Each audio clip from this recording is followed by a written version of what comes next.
Hidup TV mempersembahkan Oase Rohani Katolik yang dibawakan oleh para imam Keuskupan Agung Jakarta. Selamat menyaksikan.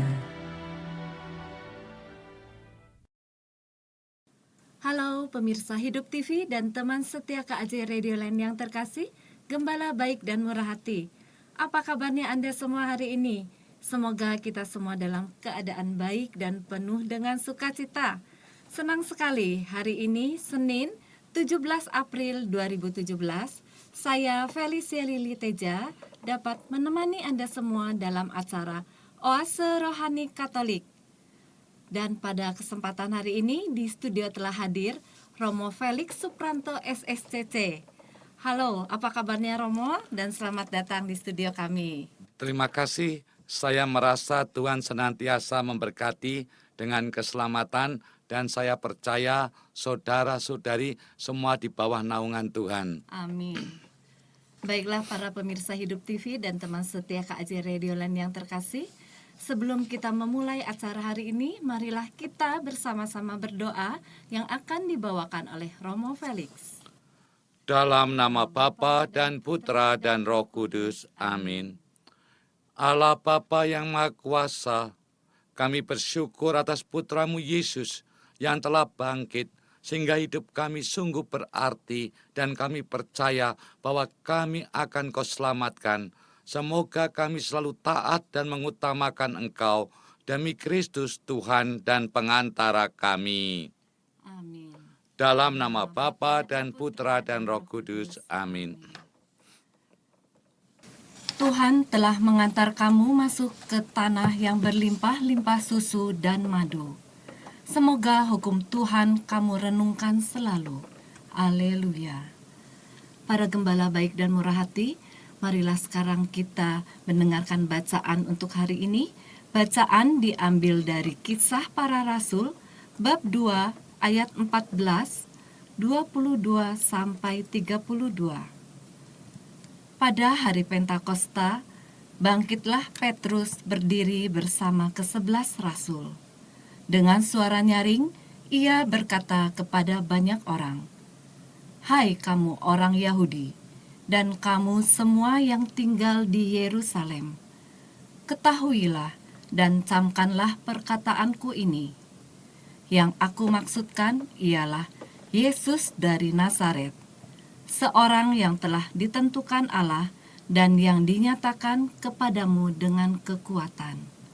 Mukjizat dan tanda-tanda yang dilakukan oleh Allah dengan perantaraan Dia di tengah-tengah kamu, seperti yang kamu tahu. Dia yang diserahkan Allah menurut maksud dan rencananya telah kamu salibkan dan kamu bunuh dengan tangan bangsa-bangsa durhaka. Tetapi Allah membangkitkan Dia dengan melepaskannya dari sengsara maut. Karena tidak mungkin Ia tetap berada dalam kuasa maut itu. Sebab Daud berkata tentang Dia, "Aku senantiasa memandang kepada Tuhan. Karena Ia berdiri di sebelah kananku, aku tidak goyah. Sebab itu hatiku bersukacita, dan jiwaku bersorak-sorak, bahkan tubuhku akan diam dengan tenteram. Sebab Engkau tidak menyerahkan aku kepada dunia orang mati, dan tidak membiarkan orang kudus-Mu melihat kebinasaan. Engkau memberitahukan kepadaku jalan kehidupan. Engkau akan melimpahi aku dengan sukacita di hadapan-Mu." Saudara-saudara, aku boleh berkata-kata dengan terus terang kepadamu tentang Daud, bapa bangsa kita. Ia telah mati dan dikubur, dan kuburnya masih ada pada kita sampai hari ini. Tetapi ia adalah seorang nabi, dan ia tahu bahwa Allah telah berjanji kepadanya dengan mengangkat sumpah bahwa Ia akan mendudukan seorang dari keturunan Daud sendiri di atas tahtanya. Karena itu, Daud telah melihat ke depan dan telah berbicara tentang kebangkitan Mesias ketika ia mengatakan bahwa dia tidak ditinggalkan di dalam dunia orang mati dan bahwa dagingnya tidak mengalami kebinasaan. Yesus inilah yang dibangkitkan Allah, dan tentang hal itu kami semua adalah saksi. Demikianlah sabda Tuhan. Syukur kepada Allah. Baiklah para gembala baik dan murah hati, baru saja kita mendengarkan bacaan untuk hari ini. Marilah kita menanggapi bacaan yang sudah kita dengar dengan mazmur tanggapan. Jagalah aku ya Allah, sebab padamu aku berlindung. Jagalah aku ya Allah, sebab padamu aku berlindung. Jagalah aku ya Allah, sebab padamu aku berlindung. Aku berkata kepada Tuhan, Engkaulah Tuhanku, Engkaulah bagian warisan dan pialaku. Engkau sendirilah yang meneguhkan bagian yang diundikan kepadaku. Jagalah aku ya Allah, sebab padamu aku berlindung. Aku memuji Tuhan yang telah memberi nasihat kepadaku. Pada waktu malam aku diajar oleh hati nuraniku. Aku senantiasa memandang kepada Tuhan, karena Ia berdiri di sebelah kananku. Aku tidak goyah. Jagalah aku ya Allah, sebab padamu aku berlindung. Sebab itu hatiku bersukacita dan jiwaku bersorak-sorai, dan tubuhku akan diam dengan tenteram. Sebab Engkau tidak menyerahkan aku ke dunia orang mati, dan tidak membiarkan orang kudus-Mu melihat kebinasaan. Jagalah aku ya Allah, sebab padamu aku berlindung. Engkau memberitahukan kepadaku jalan kehidupan. Di hadapan-Mu ada sukacita berlimpah. Di tangan kanan-Mu ada nikmat yang abadi. Jagalah ya Allah, sebab padamu aku berlindung. Para gembala baik dan murah hati, marilah sekarang kita mendengarkan bacaan untuk hari ini. Bacaan Injil diambil dari Injil Yesus Kristus menurut Matius bab 28 ayat 8 sampai 15. Haleluya, haleluya, haleluya. Haleluya, haleluya, haleluya. Inilah hari yang dijadikan Tuhan. Marilah kita bersorak-sorai dan bersukacita karenanya. Haleluya, haleluya, haleluya. Tuhan sertamu. Dan sertamu juga. Inilah Injil Yesus Kristus menurut Santo Matius. Dimuliakanlah Tuhan. Pada waktu itu, perempuan-perempuan pergi dari kubur, diliputi rasa takut dan sukacita yang besar. Mereka berlari cepat-cepat untuk memberitahukan kepada para murid bahwa Yesus telah bangkit. Tiba-tiba Yesus menjumpai mereka dan berkata, "Salam bagimu." Mereka mendekatinya, memeluk kakinya, dan menyembahnya. Maka kata Yesus kepada mereka, "Jangan takut, pergi dan katakanlah kepada saudara-saudaraku, supaya mereka pergi ke Galilea, dan di sanalah mereka akan melihat aku." Ketika mereka masih di tengah jalan, datanglah beberapa orang dari penjaga makam Yesus ke kota dan memberitahukan segala yang terjadi itu kepada imam-imam kepala. Dan sesudah berunding dengan kaum tua-tua, mereka mengambil keputusan, lalu memberikan sejumlah besar uang kepada serdadu-serdadu itu, dan berkata, "Kamu harus mengatakan bahwa murid-murid Yesus datang malam-malam dan mencuri jenazahnya ketika kamu sedang tidur. Dan apabila hal ini kedengaran oleh wali negeri, kami akan berbicara dengan dia, sehingga kamu tidak beroleh kesulitan apa-apa. Mereka menerima uang itu dan berbuat seperti yang dipesankan kepada mereka. Dan cerita ini tersiar di antara orang Yahudi sampai sekarang ini. Berbahagialah kita yang mendengarkan sabda Tuhan dan tekun melaksanakannya. Sabdamu adalah jalan, kebenaran dan hidup kami. Para gembala baik dan murah hati, baru saja kita mendengarkan bacaan Injil untuk hari ini. Romo, kabar sukacita apa yang dapat disampaikan pada hari ini, Romo? Ibu Lili, kabar sukacita yang akan kita renungkan bersama-sama adalah uang melawan kebangkitan Tuhan. Dusta Majelis Agama tentang kebangkitan Tuhan menunjukkan betapa besar peranan uang dalam kehidupan kita. Romo, bagaimana menerangkan betapa besar peranan uang dalam hidup kita, Romo? Pada suatu hari, saya ngopi di warung Tegal Belili. Saya nguping obrolan-obrolan orang itu tentang uang. Intinya adalah uang itu penuh dengan kuasa ketika ditinjau dari sebuah kebutuhan. Mereka mengatakan begini, manusia bertumbuh bersama uang. Sehat karena ada uang, bahagia karena ada uang, sukses karena uang. Pendeknya, segala perkara mungkin terjadi karena uang. Dari cerita tersebut, uang amat besar kuasanya dalam realitas kehidupan kita. Uang itu mengendalikan hidup banyak orang di antara kita ini, Ibu Lili. Ya, bagaimana, Romo, kita bisa mengerti bahwa uang itu mengendalikan kehidupan kita?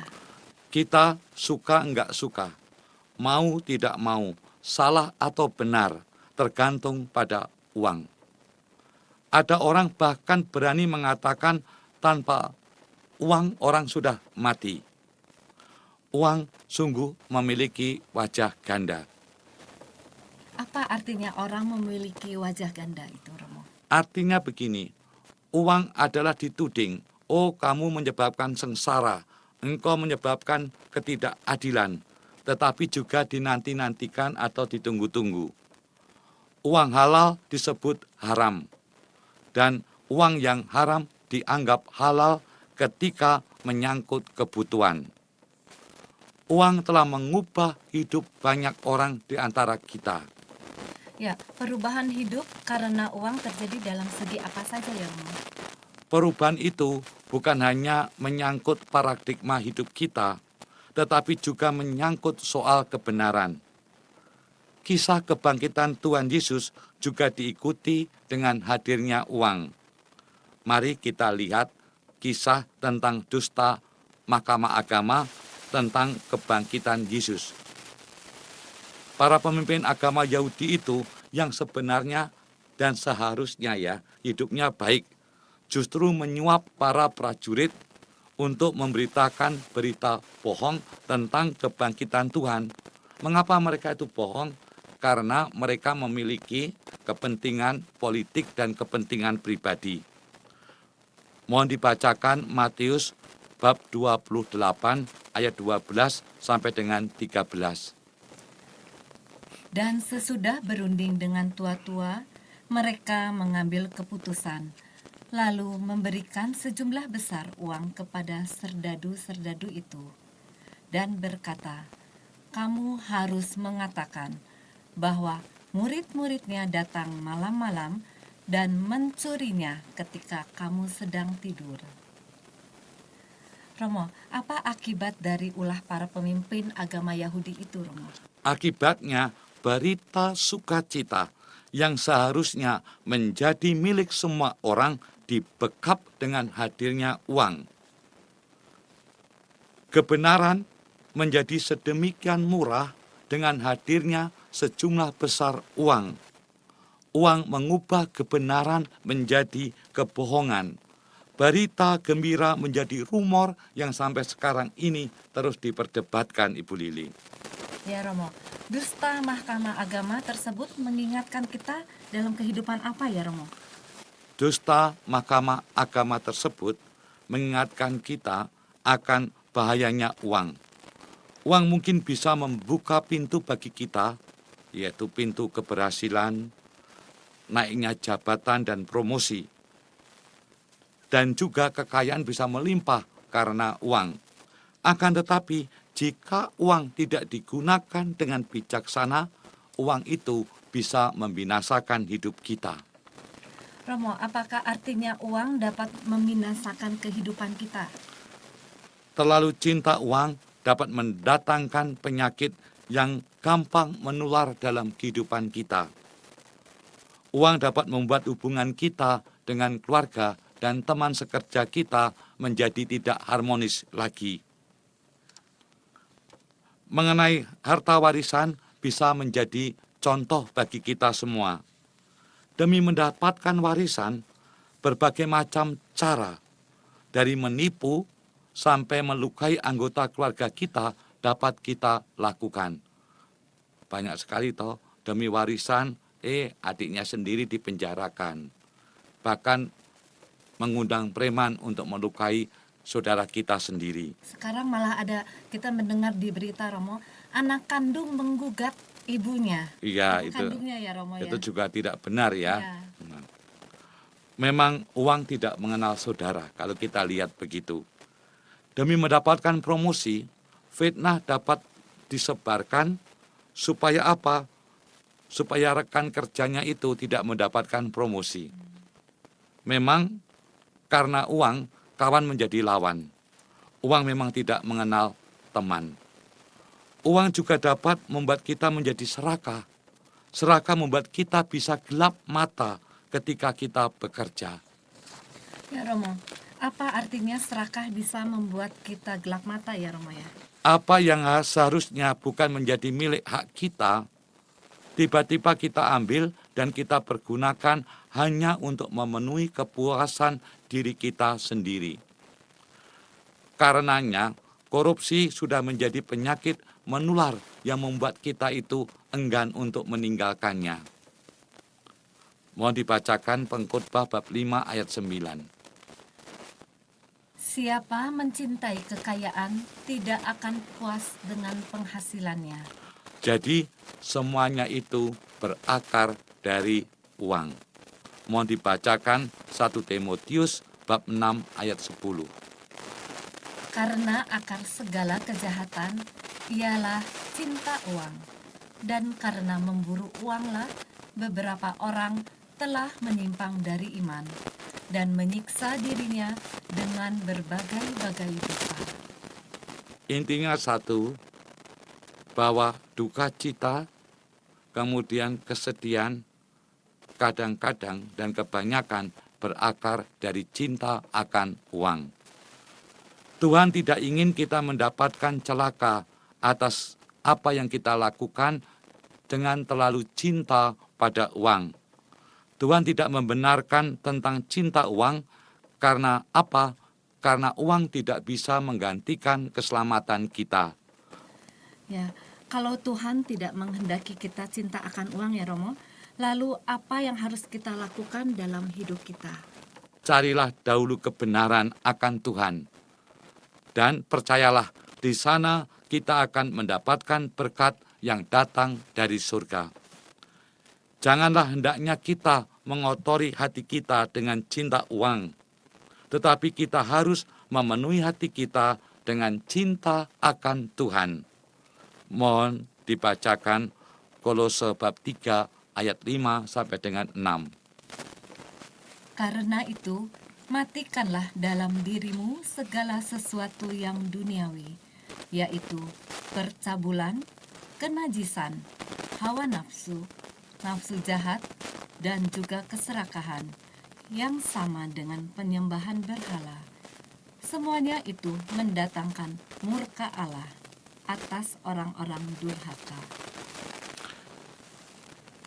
Sabda Tuhan ini menguatkan kita supaya hati kita ini terfokus pada Allah.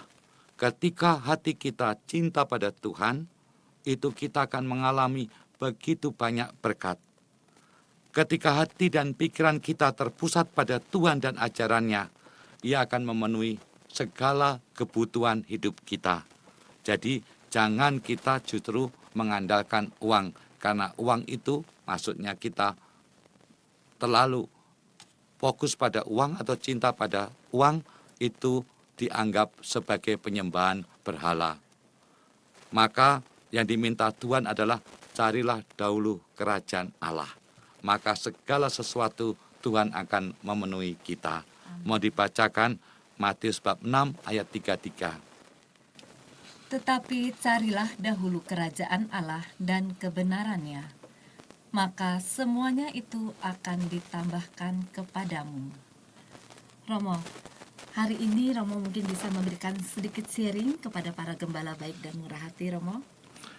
Ada kesaksian dari sebuah keluarga yang memiliki kehidupan setelah melepaskan cinta akan Tuhan.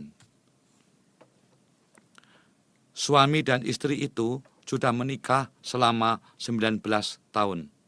Mereka dikaruniai 2 anak. Selama 19 tahun, hidup mereka dipenuhi dengan kelimpahan dalam hal harta duniawi. Karena apa? Karena usaha sang suami begitu sukses.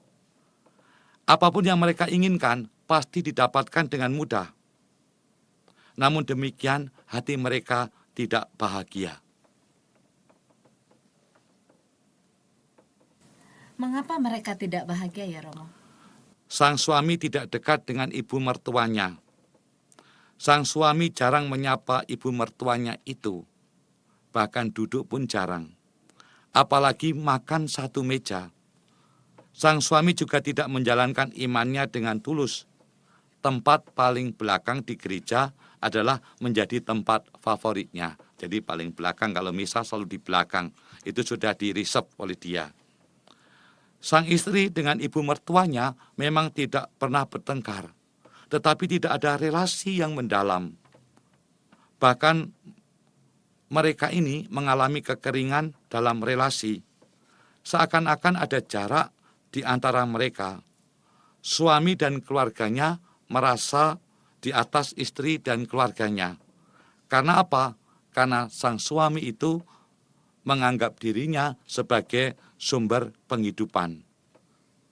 Istri merasa minder karena apa? Karena tidak pernah dilibatkan dalam urusan usaha suaminya. Katanya, aku hanya menumpang hidup terhadap suami saya. Keadaan itu berubah ketika badai kehidupan menerpa sang suami. Apa yang terjadi dengan keluarganya itu, Romo? Perusahaannya tiba-tiba ditipu orang sampai habis-habisan, sehingga ia menanggung hutang yang tak terbayarkan. Tidak ada lagi order dalam perusahaannya. Hidupnya setiap hari gali lubang, tutup lubang. Setiap hari berhadapan dengan penagih hutang. Tuhan sungguh mampu mengubah orang kaya menjadi terpuruk dalam waktu yang singkat. Ya, apa yang mereka lakukan dalam keterpurukannya itu, Romo? Mereka ingat akan Tuhan sekarang. Pada saat susah baru ingat Tuhan ya, Romo? Iya. Dalam keterpurukan itu, mereka datang di sebuah kapela. Mereka berdoa dengan tulus hati dan mohon ampun atas kesalahannya selama ini. Sang suami memeluk istrinya sambil berkata, maafkanlah aku, karena selama ini saya melukaimu. Istrinya pun memeluk dia dengan penuh belas kasihan. Sang suami pun berlutut di kaki ibu mertuanya, dan sang istri pun juga melakukan demikian. Ini jarang terjadi, baru saat itu juga. Ya, apa yang terjadi ketika mereka saling memaafkan? Kelegaan mengalir di dalam keluarga itu. Sang suami semakin dekat dengan Tuhan. Sekarang ini, dalam ibadat atau misa, sang suami selalu duduk paling depan. Luar biasa ya, Romo ya. Dari peristiwa itu, segi apa yang dipulihkan dalam hidup mereka? Hidup rohani dan relasi keluarga mereka dipulihkan oleh Tuhan, dan itulah yang membuat mereka itu bahagia. Bagaimana mereka bisa mengungkapkan pemulihan iman dan relasi keluarganya, Romo? Ini kata-kata dari istri sangat indah, dan baik kalau kita dengarkan dan kita renungkan. Dulu kami memiliki segalanya, tetapi tidak memiliki hidup. Sekarang ini, aku memiliki hidup, walaupun mengalami kesulitan dalam hal finansial. Aku bahagia sekali dengan pemulihan iman dan pemulihan keluarga kami. Itu yang terpenting dalam hidup kami, dan kami yakin pemulihan hal-hal lain pasti akan diberikan Tuhan tepat pada waktunya. Sang suami juga mengatakan, ketika aku memiliki banyak harta, cintaku pada istriku tinggal 20%, bayangkan itu ya toh. Sekarang ini cintaku padanya sudah kembali 100%. Luar biasa, Romo. Tuhan membentuk kembali Iya. cintanya yang telah pudar karena kelimpahan harta. Mereka sekarang sungguh-sungguh merasakan indahnya hidup. Mereka mengikuti kegiatan rohani bersama-sama. Mereka bisa tertawa lepas yang tak pernah terjadi sebelumnya. Mereka bisa saling berbagi suka maupun duka. Mereka sungguh mengalami kehidupan sebagai saudara-saudari yang mengutamakan Tuhan. Mohon dibacakan Mazmur 133 ayat 1. Sungguh, alangkah baiknya dan indahnya apabila saudara-saudara diam bersama dengan rukun. Romo, kesimpulan apa yang bisa dapat kita ambil dari kesaksian hari ini, Romo? Mari kita menjaga hati kita untuk tidak memandang uang sebagai segala-galanya. Kita memang membutuhkan uang ya, Betul, Romo. namun segala-galanya bukan uang. Coba suruh milih cinta atau uang. Cinta dulu, Romo. Kalau ada cinta, yang kita cintai akan bekerja keras suami kita Betul. untuk mendapatkan uang demi kehidupan. Membahagiakan kita, Iya, ya, Romo. demi kehidupan keluarga kita. Itulah. Nah, ketika kita nanti dipanggil Tuhan, uang tidak bisa menemani kita, apalagi menjadi penebus atas dosa-dosa kita. Kebangkitan Tuhan Yesus harus menjadi satu-satunya hal terpenting dalam hidup kita, sehingga hidup kita tidak sia-sia. Karena apa? Melalui kebangkitan, hidup kita ini sungguh berarti. Kebangkitan Tuhan memampukan kita untuk mengendalikan materi dunia ini di bawah kuasanya, dan hidup kita akan bahagia. Amin. Baiklah, para gembala baik dan murah hati, marilah kita sekarang mengendapkan apa yang telah disampaikan oleh Romo Felix, dan kita nanti akan lanjutkan kembali dengan sesi yang kedua.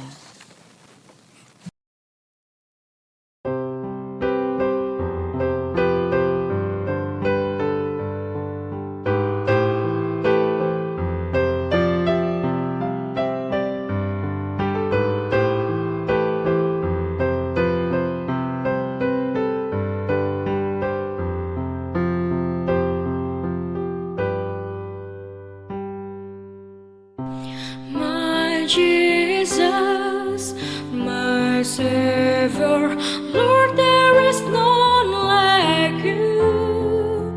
All of my day, I want to praise the wonder of your mighty love. My comfort, my shelter, tower of refuge and strength. Let every breath, all that I am, never choose to worship you. Shout to the Lord at the earth, let us sing. Power and majesty, praise to the King.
at the work of her hands. Forever I'll love you, forever will stand. Nothing compares to the promise I have in you.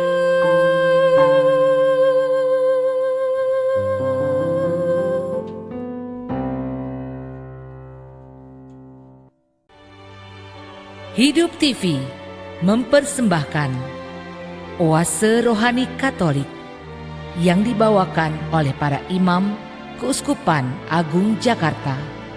Selamat menyaksikan. Pendengar terkasih, hari ini 17 April, Gereja Katolik memperingati orang kudus, Santo Anicetus, Paus dan Martir. Anicetus lahir di Syria, Asia Kecil. Ia terdaftar sebagai Paus ke-10 pengganti Santo Petrus dan memimpin gereja dari tahun 155 sampai 166 pada akhir masa pemerintahan Kaisar Antonius Pius. Sikapnya yang arif terhadap perselisihan antara gereja di Asia Kecil dengan gereja lainnya tentang tanggal perayaan Paskah membuat namanya dikenal luas di seluruh gereja. Saat itu, masing-masing gereja memegang kebiasaan dan pendiriannya, bahkan dengan tegas membela tradisinya. Paus Anicetus menyerahkan perselisihan ini kepada penyelenggaraan ilahi. Keputusannya untuk mengunggulkan salah satu kebiasaan ditunda, hingga perselisihan itu mereda. Atas doa dan imannya yang teguh, maka perselisihan dalam tubuh gereja dapat diselesaikan dengan damai. Lalu perayaan Paskah pada hari Minggu lama-kelamaan diterima di gereja Asia Kecil. Banyak kesulitan yang dialaminya selama masa kepemimpinannya, menyebabkan ia mengalami bermacam-macam penyakit. Meskipun ia tidak mati karena dibunuh, namun karena penderitaannya yang sedemikian banyak demi kesatuan gereja dan tegaknya ajaran iman yang benar, ia digelari sebagai martir oleh gereja. Ia meninggal dunia pada tahun 586. Demikianlah pendengar terkasih, hari ini 17 April, Gereja Katolik memperingati orang kudus, Santo Anicetus, Paus dan Martir. Halo pemirsa Hidup TV dan teman setia KAJ Radio Land yang terkasih, jumpa kembali dalam acara Oase Rohani Katolik di sesi yang kedua. Dan kita masih ditemani oleh Romo Felix Supranto SSCC dan bersama saya Felicia Lili Teja. Bagi para gembala baik dan murah hati yang mempunyai pertanyaan, dapat mengirimkan pertanyaan ke ORK di nomor 0822 1036 1555 atau dapat mengirimkan pertanyaan melalui email ke orkkaj@yahoo.com. Romo, kiranya kabar sukacita apa yang dapat disampaikan dalam sesi yang kedua ini, Romo? Kita ini sudah memasuki refleksi iman yang baru setelah sebelumnya kita merefleksikan tentang doa-doa mohon kesembuhan.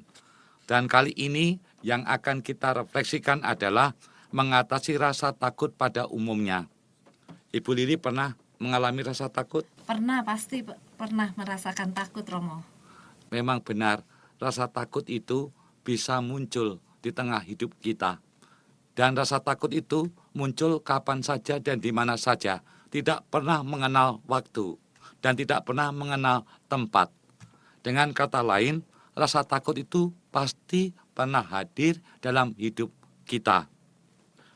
Rasa takut itu bisa muncul dalam berbagai macam bentuk. Contohnya, rasa takut kekurangan, rasa takut tidak diinginkan, rasa takut gagal, rasa takut kehilangan, perasaan takut dijauhi itu juga, dan lain sebagainya. Pasti ada yang lain lagi, Ibu? Takut anaknya tidak sukses, Romo. Ya, kegagalan tadi, jadi anaknya tidak berhasil, pasti menakutkan. Apalagi, Bu?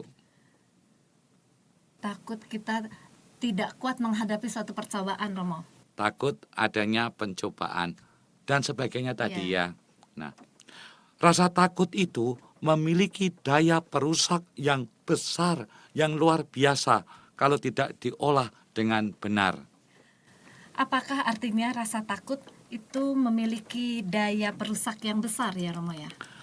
Rasa takut itu bagaikan lidah yang panjangnya itu hanya 3 mili, tetapi bisa menghancurkan manusia yang tingginya 5 kaki.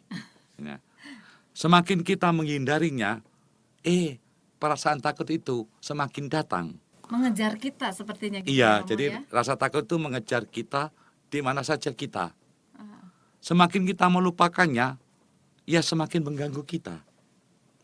Rasa takut menghalangi kita mencapai cita-cita kita. Karena apa? Karena rasa takut itu menyebabkan kita takut untuk melangkah dengan segala resikonya. Rasa takut membuat kita tidak berani melompat tinggi. Kenapa? Takut jatuh, Ya. maka nggak pernah naik. Pendek kata, rasa takut itu melumpuhkan kita dan mengenyahkan rasa damai dalam kehidupan kita. Kelumpuhan dan hilangnya rasa damai itu nampak dari dampak-dampak rasa takut tersebut. Apa dampak rasa takut itu, Romo? Yang pertama, kita akan mengalami kegagalan. Kita yang memiliki rasa takut berlebihan dan tidak bisa mengendalikannya, biasanya akan mudah mengalami kegagalan. Mengapa rasa takut membuat kita mudah mengalami kegagalan? Kita mudah mengalami kegagalan karena tidak yakin akan kemampuan yang kita miliki dalam melakukan sesuatu maupun mengambil keputusan dalam memecahkan suatu masalah yang sedang kita hadapi. Lalu yang kedua apa, Romo? Selalu mengeluh. Orang yang dikuasai dengan rasa takut berlebihan, dia akan gampang mengeluh. Kita yang memiliki rasa takut berlebihan selalu mengeluh dan merasa tidak nyaman setiap kali diminta untuk melakukan sesuatu. Pasti dia akan kepikiran, tolong coba sekarang kerjakan pekerjaan ini. Dia kepikiran, dia dipenuhi dengan ketakutan dan kegelisahan. Maka hidupnya tidak nyaman. Aku mau ketemu pimpinan saya, nggak mau. Nanti saya dikasih pekerjaan lain. Itu biasanya terjadi demikian. Takut merasa tidak mampu mengerjakannya ya. Iya, maka dia takut. Waduh, aku ketemu pimpinan aku. Wah, pekerjaan satu saja nggak beres. Nanti apalagi pekerjaan yang lain. Ya, Romo. Mengapa rasa takut membuat kita selalu mengeluh? Sikap seperti ini terjadi karena apa? Karena menganggap bahwa diri kita tidak mampu tadi dan merasa terbebani bila mengerjakan tugas atau pekerjaan yang kita lakukan. Lalu yang selanjutnya apa, Romo? Mudah putus asa. Mengapa rasa takut membuat kita mudah untuk putus asa? Kita yang memiliki rasa takut tidak memiliki kepercayaan diri. Karena kita tidak memiliki kepercayaan diri, kita akan mudah putus asa dan tidak mau mencoba lagi untuk lebih baik. Keputusasaan itu terjadi karena kita memang tidak memiliki semangat atau tujuan hidup yang kuat. Nah, selain tadi, Romo, yang mengalami kegagalan, selalu mengeluh, mudah putus asa, apalagi, Romo? Yang keempat, selalu merasa gelisah. Mengapa perasaan takut membuat kita menjadi gelisah? Perasaan takut membuat kita gelisah apakah kita mampu melakukan pekerjaan. Perasaan gelisah muncul dari keraguan akan kepercayaan diri kita. Perasaan gelisah menghambat setiap kali kita ingin melakukan atau menyelesaikan tugas dan pekerjaan kita. Yang kelima, Bu, menyesal di kemudian hari. Mengapa perasaan takut membuat kita menyesal di kemudian hari? Karena kita sudah diberi berbagai macam kesempatan, kita sudah diberi berbagai macam pekerjaan, tetapi kita tidak pernah melakukannya. Kemudian suatu hari kita mengatakan bahwa kita sudah tidak lagi memiliki kesempatan itu, maka kita menyesal. Andaikan dulu aku kerjakan, andaikan dulu pekerjaan itu aku terima, pasti aku sudah berhasil. Ini penyesalan. Menyesal tidak ada gunanya sebenarnya ya Romo ya. Iya, betul itu. Rasa takut harus kita hadapi. Tidak boleh kita biarkan menguasai hidup kita. Apa yang harus kita lakukan Romo untuk dapat menghadapi rasa takut itu? Untuk dapat menghadapi rasa takut, kita harus menyadari bahwa rasa takut itu adalah emosi yang menjadi bagian dalam hidup kita.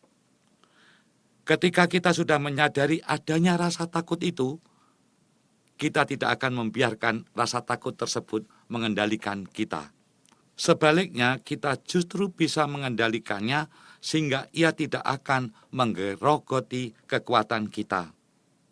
Ia tidak akan berkutik dalam hidup kita karena kita tidak pernah membiarkan rasa takut itu untuk berpeluang dalam mengembangkan dirinya.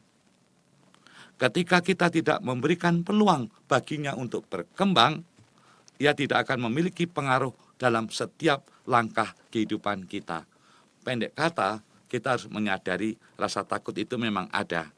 Kalau kita sudah tahu, maka kita akan siap sedia, sehingga dia tidak bisa menyerang kita atau melumpuhkan hidup kita. Begitu, Bu Lili. Ya Romo.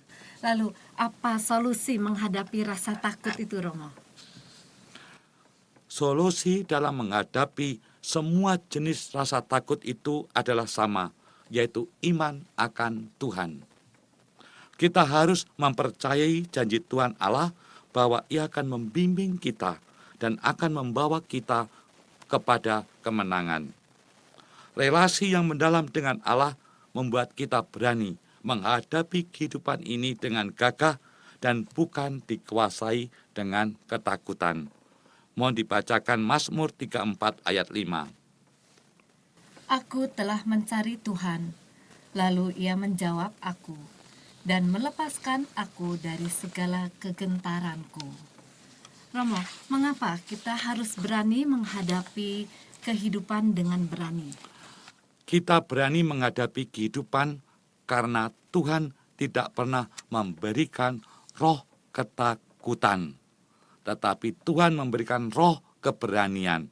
Mohon dibacakan 2 Timotius bab 1 ayat 7.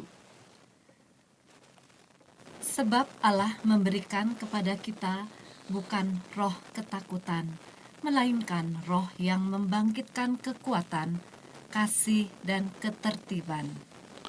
Bersama dengan Tuhan, kita pasti memiliki kekuatan untuk mengobarkan karunia dan talenta-talenta kita.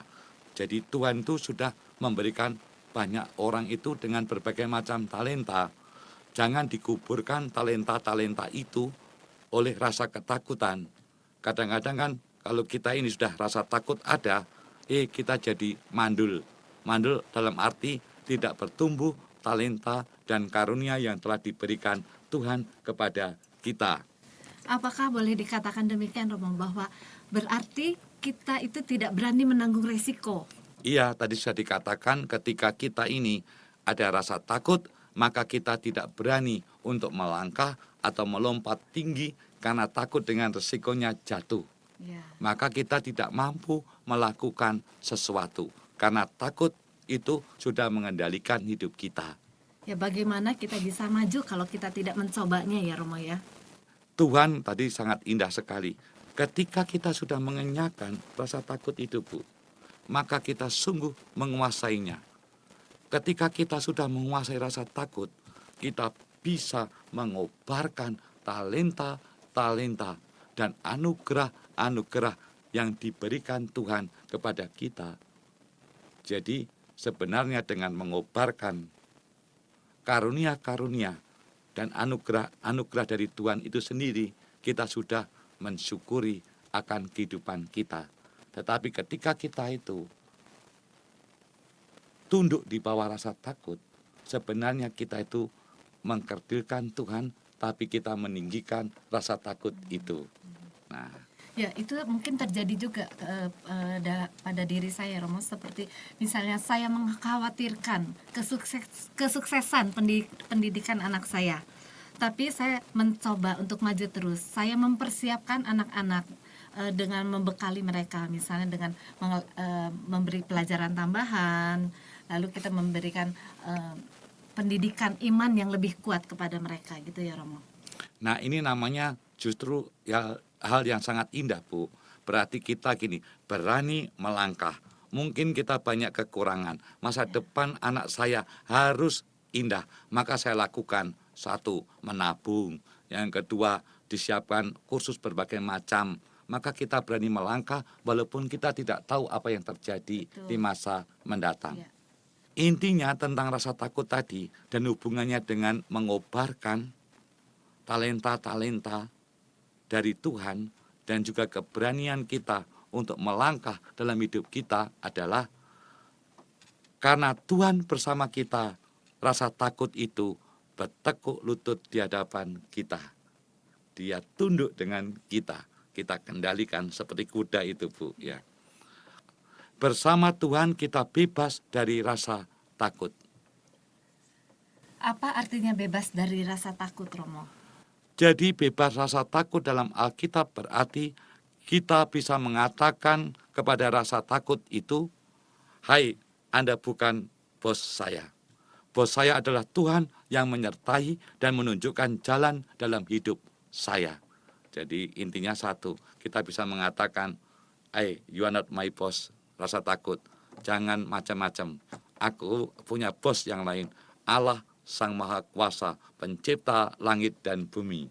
Nah, dengan berjalan bersama Tuhan dalam hidup kita, kita tidak perlu takut karena kita menyerahkan segala kekhawatiran kita kepadanya yang memelihara kita.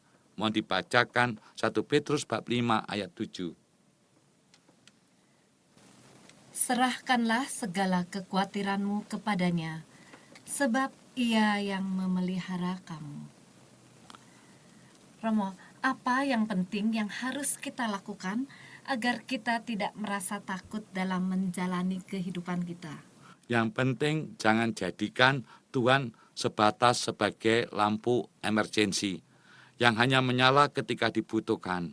Weh, kalau aku butuh Tuhan, wah luar biasa, novena sana, novena sini, pokoknya diikuti semua kegiatan rohani.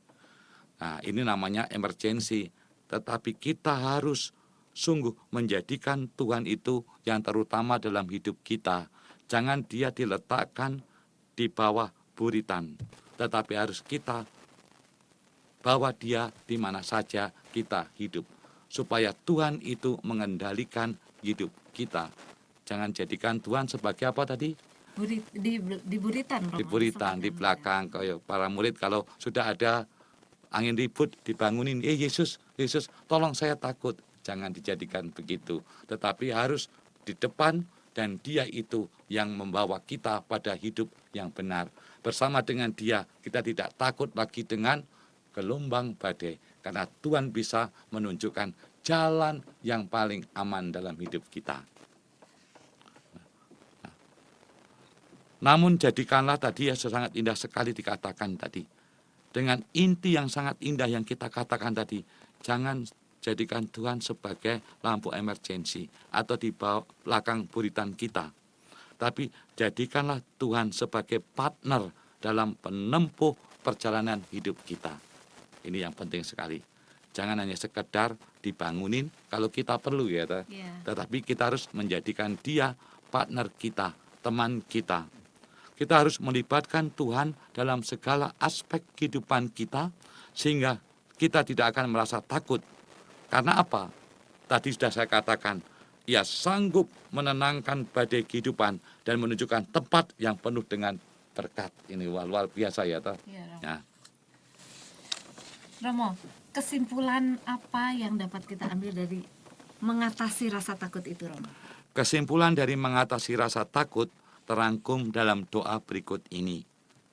Nah, ini penting sekali doa ini dapat kita lakukan bersama-sama karena setiap orang pasti pernah mengalami rasa takut, bahkan takut itu sangat berlebihan sehingga kita tidak mampu melakukan apa-apa lagi. Maka mari kita ajak semua yang melihat TV ini atau mendengarkan radio, semoga doa ini bisa menjadi pegangan dalam setiap langkah hidup kita. Ya Bu Lilia, Iya, Romo. kita bisa mulai. Mari kita berdoa, Romo. Dalam nama Bapa dan Putra dan Roh Kudus. Amin.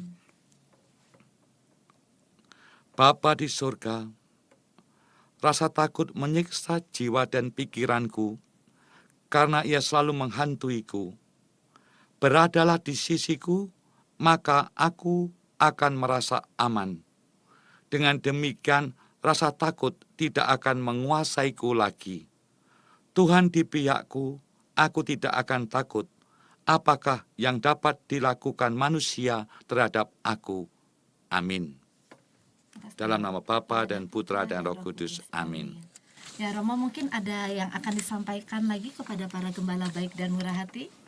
Saya menginformasikan beberapa hal yang mungkin penting untuk kita yang mengalami sakit penyakit, bahkan dikuasai rasa takut sehingga kita menjadi lumpuh.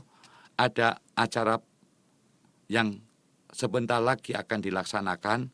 Yang pertama, retret penyembuhan tanggal 21 sampai dengan tanggal 23 April di Cikanere. Nanti ini tentang retret yang dapat memulihkan luka batin kita juga.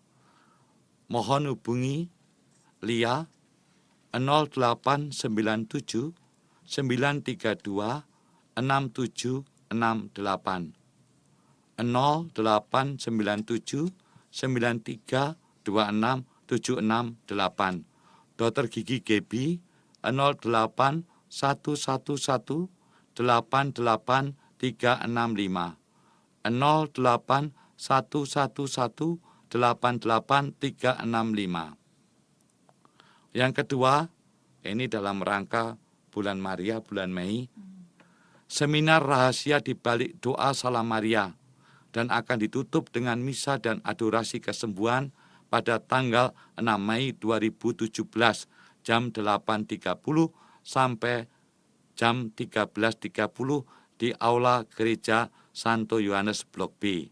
Yang kedua adalah seminar 7 Duka Maria dan akan ditutup dengan misa dan adorasi kesembuhan pada tanggal 11 Mei 2017 jam 8 sampai dengan jam 14.30 di Aula Sekolah Santo Lukas Penginjil, Jalan Ancol Selatan 11, nomor 1, Sunter, Jakarta Utara. Ini dekat dengan Gereja Santo Lukas Sunter.